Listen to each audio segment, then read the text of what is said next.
Bring in more revenue while saving money and differentiate yourself from the rest of the pack vying to win those guests by becoming more environmentally friendly. We will show you how easy it is and how cheap it can be, if not free, and share all the opportunities available. So join us each week as we take another step along the green path. That's one more step to differentiate yourself from the rest of the pack. Proudly sponsored by the Book Direct Show, a green vacation rental conference. Learn more at bookdirect.show. Hi everyone, and welcome to another episode of the Green Path podcast. Today, my special guest is Adam Bastock from Small99, whose goal is to guide 1 million businesses to net zero by 2025. What a target. So let's learn how he's going to make this happen. Hello, Adam. How are you? I'm very well, thank you. Thank you very much for having me here. My pleasure. Thank you very much for coming along. Adam, can we start? That's a very, very big target by 2025. There's not a lot of time left. Can we start at the beginning of your journey? How did you start on the path to, becoming environmentally friendly? How did you start on your path to Small99 and this target? Yeah, so it started quite a while ago, really. I feel like if we zoom back probably about 10 years when I did my degree, which was international relations focused and really touched on a lot of the kind of the international impacts of climate change coming through. But I never really did anything with it. So it was always there as planted as a seed. And then I started doing a lot of work with small business owners, but with digital marketing and understanding Google and search and helping them on that path. So that's quite a complex topic that I was then trying to deliver in fairly simple, practical terms, because small business owners, they don't have any time and don't have much money to spend either. So it was really, how do we get those people the advice they need? Fast forward doing that for about 8 years, really got to the point of getting a little bit bored with kind of net zero, not with the net zero, with digital marketing, and going, well, actually, there's this whole new net zero term that's coming through, and COP26 was happening and all of that stuff. And I just started to see the same themes happening, where all the advice out there was for large organizations, or it was too broad and too vague, or it was just irrelevant to small business owners, where you don't have a team of people there to help you. You're quite often the only face of your business. So it's, how do you give practical advice for small businesses to actually take that shift? And that's where that Small99 came from, is that 99% of businesses in the UK, but also in most countries around the world, are small. Those large corporates that are doing a lot of this work are actually the minority in terms of the daily interactions of the economy. So how do we move that 1 million, which is only 16% of businesses in the UK? There's 5.5 million small businesses. So that's sort of how we came to it, as that practical advice element. Yeah, and you're right. I mean, when you're running a small business, how do you have time to start researching this big idea of sustainability and becoming environmentally friendly? And it's a much bigger picture. So how do you have the time? And also, I think on your website, you're talking about consultants. Small businesses don't have the money for consultants. So you came up with Small99. What exactly does Small99 do? Great question. I'm still kind of working this out, because it's always changing with capacity on demand. So typically at the minute, what we're doing is we're doing a lot of workshops and a lot of talks. So giving kind of 30 minutes of presentations on how you actually get to net zero, and running slightly longer workshops over a couple of months with business owners, and taking a cohort through of going straight from where do I start through to building out your own plan around sustainability, whether that's net zero carbon reduction, or whether that's more just the broader sustainability thing. We can go on to that later, because there's a lot of jargon in this space. It's the problem. But we've also just recently developed and launched our kind of online platform, which is a community, but also tied in with the full pathway to net zero that's pre-built for you. So we do all the research, we find all the actions, and we break those down into 10-minute chunks so that you can just get started with that 10-minute element. And we've got all of the answers in theory. In reality, we never do, because it's always changing and things. New technology comes online, things change. So yeah, we take that burden for you, so you can just get on with it, essentially. Yeah. Well, let's take step one. Can you explain what net zero is? Yeah. So net zero is a term that really it's only popped up in the past 2 or 3 years. The other one that's out there that's helpful to compare it against is carbon neutral. So carbon neutral has been around a bit longer, and the idea is that if you're a business that is emitting, let's say, 100 tons of emissions a year, you then need to be offsetting or buying carbon offsets equal to 100 tons. Now, typically that might look like planting trees equal to that amount. The difference with net zero is that in order to claim net zero, you may be emitting 100 tons, but in order to be net zero, you need to reduce the amount of emissions down to 10 tons, and then you're allowed to offset those remaining 10 tons, because there might be just something in your business that you can't remove yet. That's the key difference, really, is that net zero is very action driven, whereas carbon neutral is slightly more financially driven, where it's more a large company can just throw money at tree planting initiatives and get the reductions that way. Can you give us some examples of how you can reduce your emissions? Yeah, well, as a small business owner? Question. Yeah, so there's a lot of different ways. So net zero is measured in 3 different scopes. You've got scopes 1, 2, and 3. Scope 1 is typically your vehicle emissions, so you driving around. Scope 2 is typically energy emissions that you're purchased. And then scope 3 is everything else. So some examples there might be, how do your customers get to you? How are they driving to your premises? Or then also, how are your staff getting there, and how are you individually getting around? That might be a case of reducing that through doing electric minibus pickups or electric bike services or electric vehicle charging points. In terms of scope 2, your energy emissions, that might then be solar panels or wind turbines or kind of on-site hydro, or just reducing down the amount you're using through LEDs and through insulation and through various things like that. Scope 3 is really the big one, because that includes everything else. So that, the technical language is upstream and downstream, but it's the things that you're buying in, the things that you're selling, and then the things that you're throwing away in a very simplified sense. So you're then looking at things like your supply chain. Where are you getting your food from? Where are you getting your toiletries from? Where are you getting your paper from? Where are you buying just the washing materials? What are you doing with the packaging that's thrown away? The people that are then visiting your business and the waste you're generating there, how is that being handled? Could you look at that in a different way? So it really does balloon out into this kind of quite huge problem. And I think this immediately becomes very overwhelming. But really the answer is that every decision you make in your business, no matter what the business is, whether you're a hairdresser, a hotel, an Airbnb, or an e-commerce company, every decision you make in that business on a daily basis is either sustainable or it's unsustainable. So it's just about nudging your thought process to go, well, actually, if I'm buying more pens, where am I getting those pens from? Do I really need them? What am I doing? And all those things. And I think as soon as you've embed that and really own it, it becomes quite powerful, because then if you are putting a menu together, for example, for a wedding, I think that becomes quite fun, because then you can look at, well, actually, let's build a vegan or vegetarian first menu with other meat options that are kind of optional, because that's going to be a huge part of the footprint, right? Is that a kilo of beef is going to have 10 times the footprint of a kilo of cauliflower, or whatever the numbers are. It might be more than that. So yeah. That's interesting. And I do love on your website, I think that the main menu is I have, and the drop down is I have 30 seconds on basics, 5 minutes to measure, 10 minutes to listen. I love that you just give little breakdowns. Like, I thought, okay, I've got to check this 30 seconds. What can you tell me in 30 seconds?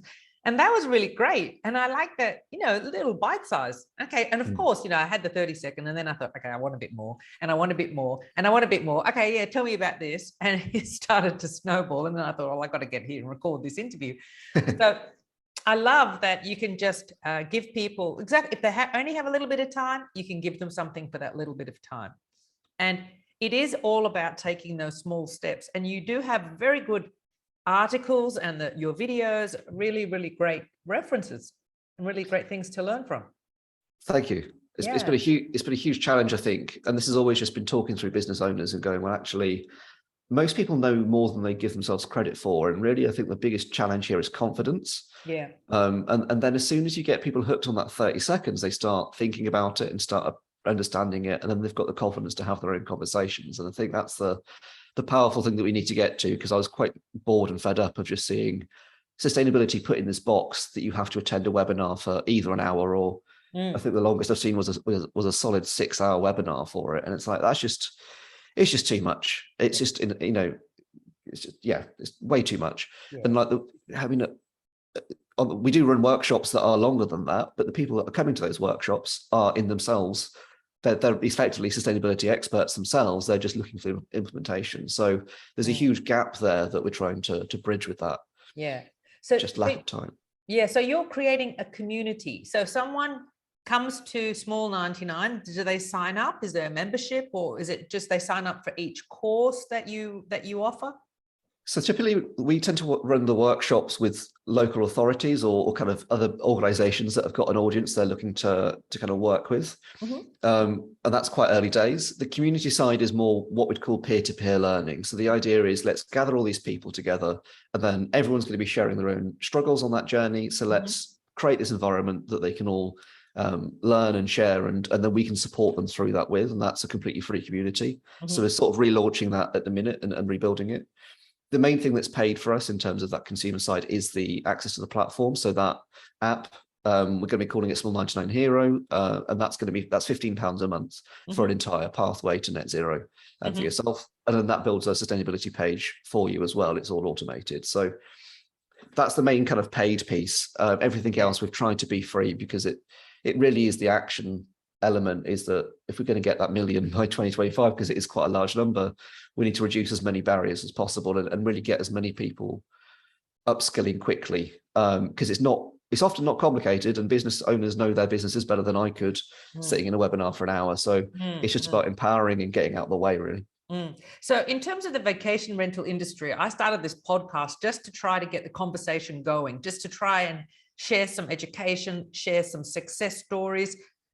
I'm not sure how successful this podcast is going to be, but what's your plan to try to get to a million people? How are you going to do that? Because I find there's a little bit of resistance. The term sustainability, it seems to be not an ugly word, but it's a too hard word. And I think maybe with what you're doing with the small chunks, that sort of that's like the Hansel and Gretel, eating the crumbs, following it to the destination. So I love that. Yeah. So maybe imagery. Well, maybe that's how you do get people. Maybe that's what I should be doing to get people to listen to the podcast and learning from people like you and my previous guest. So, yeah, I was just wondering if you're feeling any resistance, or if you're feeling people are coming on board easily. There's two parts to it, really. At the minute, most of our target audience and the people we're attracting are already on board with it, and that's who we've served. And that's been good to get us to where we are. But in terms of scaling up to that 2025 target, we need to change tactic a little bit. And that's where really I want to get to a position where we're not talking about carbon emissions, when we're not talking about sustainability. We are talking about building a profitable, resilient business. And the belief is that you fundamentally cannot have that if you are not sustainable. It's in the word, right? If I came into your business and said that your finances cannot be sustained, you would probably react quite dramatically to that and take action. So the idea that we're doing that with just like environmental or anything else is a bit just kind of disconnected to me. So really it's about things like circular economy, which is a great concept, but means not a lot to a lot of people. As soon as you put that in simple terms and go and you say, well, actually, what are you throwing away, and what is a business near to you buying a lot of, and vice versa, that's a circular economy. So there's a lot of examples out there of people who are doing this. So I was talking to a guy recently he came up to me at one of these events, and we were chatting for about 10 minutes, and he started the conversation with, I'm not sustainable at all, it's not really on my radar, I don't know where I'd start with that. And then after 10 minutes discussing that he'd been taking waste product from his business that was kind of like tiny little models and kind of kit things that he was throwing away at the minute, stopped throwing them away, boxed them up as mystery boxes, and sent them out to YouTubers as like here's what, a bit of a marketing fun thing. That's now increased his revenue by 7%. It's overall, it's cut his is spending less on his waste management team, because it's not having to throw away all these items. And it's like, well, that's sustainability in action, right? It is business first. It is building a more resilient business, because you're now saving money and making more money at the same time through different things. That's the story we need to capture and get out there, because that's the language that everyone is currently using in business, and therefore we can't shy away from that. Well, it's interesting, because recently it was all about the sharing economy. But I think I've only just started hearing about the circular economy, and I didn't understand it until I actually watched one of your little videos, and that's what it is. Wow, this is amazing. And I actually recently met someone who's starting a business who's going to take rubbish, waste product from building companies, and he's going to sell it. And that was actually the first time I'd heard about actually buying rubbish to sell to someone else to use in a different circumstance. And maybe this is the future, the circular economy. If we are heading towards having a cleaner planet, then maybe this is where, maybe this is the new business we should be getting into. I think it makes so much sense because it's such a huge opportunity of, one man's trash is another man's treasure is the manifestation of that. And I think especially like electric vehicles is quite an interesting one where those batteries are so valuable that once they're built, you're not looking at recycling them at all. That's so far down the value chain, in that once you've bought an electric car and run it for 10 years and the battery needs replacing, or 15 years or however long it might be, you can then take that battery out and then either pull it into another electric car and refurbish it into like an old, we're seeing a lot of electric classic car restorations. So taking a classic car where the parts can't be got anymore for the engine, but the shell's fine, is repair the entire shell and then put in an electric motor. And then once it's out of that, then you take it and put it into like a power wall or on-site storage because the demands are different. And then, there's 3 or 4 different life cycles before that, each of which are 5 to 10 years long before you even need to think about recycling it. And it's really that starting to highlight these stories of, well, actually, if we can do that with electric vehicles, why can't we do it with anything else? And there's a huge amount of resource and value in items that have been produced. So I think it's really exciting, but it takes a few nudges. And I think this is where talking to like not building sites, kind of where there's a lot of businesses on a single site, so kind of retail parks and things like that, is actually going around, because quite often those businesses aren't talking to each other. And it's like, well, if you've got a toffee manufacturer and a wedding venue supplier and a candle maker, there's probably things that all those 3 businesses can do, because the toffee maker is throwing away waste toffee that could be used to make candles, or could be going to make gift bags for the wedding supplier, and then and vice versa. It can be quite creative with it, but it's such a simple concept that people don't necessarily think of, and it's just how do we get more of that going? But I think that's all awareness, because you wouldn't think about it. You just think of something as waste, as rubbish. Okay, rubbish goes in the bin. Boom, that's the end of the story. And that's where all of our knowledge stops. When something goes into the bin, we don't think about where it ends up. We don't think about landfill. That's the rubbish bin, and after that's it. We don't know where the story goes after that. So maybe it is about awareness. It's sort of thinking about, what are you putting in the bin, and what do you need to really put in the bin, and what else can you do with, instead of putting it in the bin, what else can you do with it? And it is about thinking a bit differently. But the thing is, we need to be told that there are other alternatives, and you can think differently. So this is the whole point of this discussion, to learn that there are alternatives, because prior to this conversation, I wasn't even thinking about it, or like recent conversation, I wasn't thinking about that at all. I didn't know. I think this is where it also, because I hear like education thrown around a lot of like, we need to be more educated, which I think I sort of take a little bit of an issue with, because that sounds quite naggy and quite negative. You've got to sit in a classroom and be told what to learn for hours, and also it's just quite slow and we don't have time for that.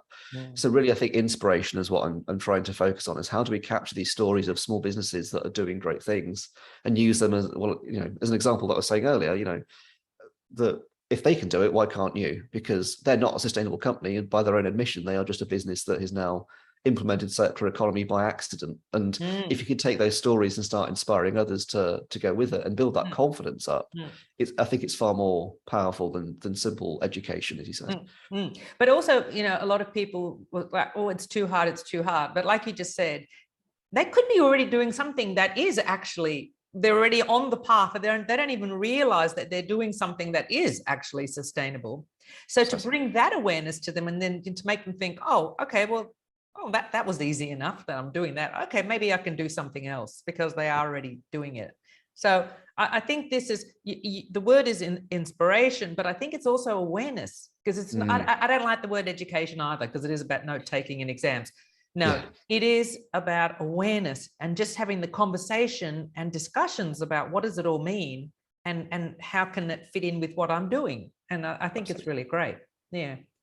So in terms of your plans for Small99, so it's obviously to bring awareness to the website and to do these courses and support community and an app. So what's the app going to be about? Yeah, so the app it'll be an online kind of app. So it's an online platform where you log into it, and then you've got basically a list of things that you need to do to reach net zero. So you can add actions in, but the idea is we've built out that entire pathway for you. So you just need to start working through it and make progress, really. And it is that idea of once you're at that point, you've probably been inspired and you don't really need to be educated. You just want to get on with it.